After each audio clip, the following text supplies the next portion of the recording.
मैंने देखा कि राहुल गांधी जी मकर द्वार के ऊपर चढ़ रहे हैं और हम दोनों ने डिसाइड किया कि इसको पैसेज दे देना है, जिससे कि ये जो इंटेंशन है इसका कि धक्का मुक्की करे कोई, तो उसको हमने पैसेज दे दिया।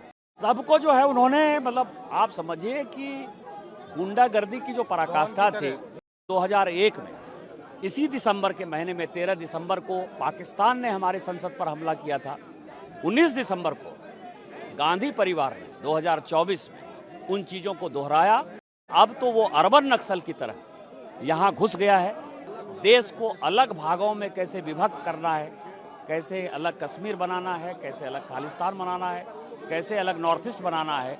पप्पू यादव जैसे गुंडे के साथ आए वो ही पोस्ट में ही पोस्ट में ही पोस्ट में। क्या है कि हम लोग सभी मकर द्वार के ऊपर आंदोलन कर रहे थे 10 बजे से, जैसे आज यहाँ खड़े हैं महात्मा गांधी जी की प्रतिमा के सामने। मैंने पहली बार देखा कि कोई पॉलिटिकल पार्टी, ये चौथी टर्म का मैं सांसद हूँ और मैंने पिछले 18-20 साल में जो चीज़ें देखा है उसमें अनुभव क्या है कि कोई पॉलिटिकल पार्टी कहीं आंदोलन करती है तो उस बीच में कोई आता नहीं है।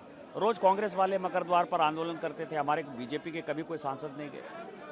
कल उन लोगों को मैंने जो है सीधा आते हुए देखा, फिर बाद में मैंने देखा कि प्रियंका जी नीचे बैठ गए, तो मुझे लगा ठीक है चलो वो भी आए, हल्ला हंगामा करेंगे, हम लोग भी करेंगे।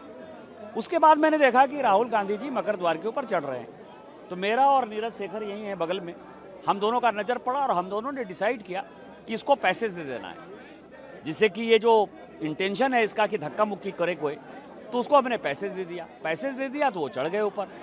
चढ़ने के बाद उन्होंने कोनियाक को, प्रताप सारंगी जी को, हमारे बगल में संतोष पांडे जी हैं, इनको, मुकेश राजपूत जी को, ये तो बेचारे बच गए, धक्का तो इनको लगा। और ये इन सबों को जो है, संबित पात्रा भी वहाँ खड़े थे, इनको भी धक्का लगा। तो सबको जो है उन्होंने मतलब आप समझिए कि गुंडागर्दी की जो पराकाष्ठा थी, जब वो चढ़ गए ऊपर तो फिर उनको धक्का मारने की ऊपर आवश्यकता नहीं थी। उन्होंने धक्का मारा, प्रताप सारंगी जी घायल हो गए। आप कोनियाक जिसके लिए कि आज हम लोग खड़े हैं कि नॉर्थ ईस्ट की एक महिला, शेड्यूल ट्राइब महिला, जिसके एकदम करीब आ गए, महिला को मतलब वो बयान नहीं कर पाई, वो राज्यसभा में रोई, और उसके बाद वो संसद की तरफ चले गए।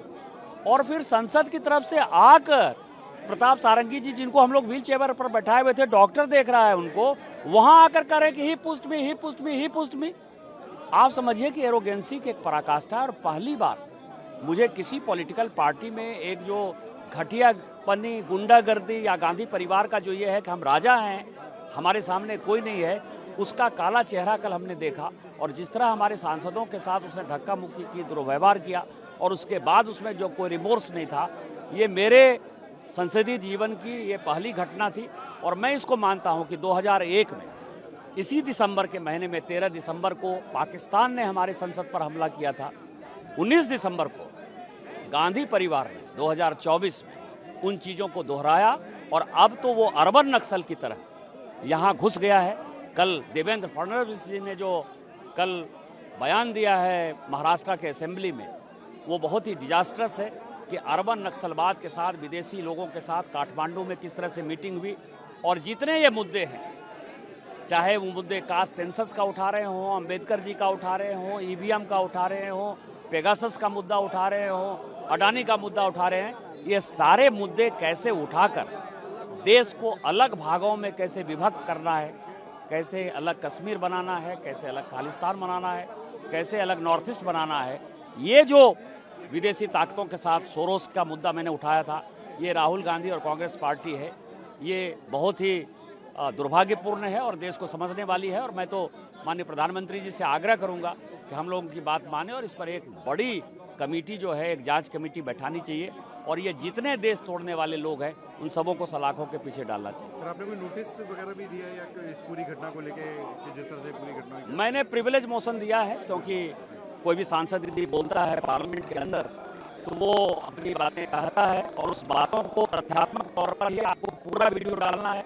माननीय अमित शाह जी के वीडियो को उसने तोड़ मड़ोड़ कर पेश किया है, इसलिए मैंने राहुल गांधी जी के खिलाफ प्रिविलेज मोशन दिया। सर, कल की तस्वीरों में एक चीज भी दिखी थी, जो राहुल गांधी वापस आए, उनका क्या एटीट्यूड, किस तरह से वो कह रहे हैं? यही तो मैं कह रहा हूँ ना कि वो सिंपैथी, एक 70-72 साल के बुजुर्ग जिनको खून बह रहा है, जिनको डॉक्टर देख रहे हैं, वहां आकर वो कहते हैं, पप्पू यादव जैसे गुंडे के साथ आए, वो ही पोस्ट में ही पोस्ट में ही पोस्ट में। मतलब आप समझिए कि 70-72 साल का कोई 45 केजी का आदमी राहुल गांधी को धक्का दे देगा।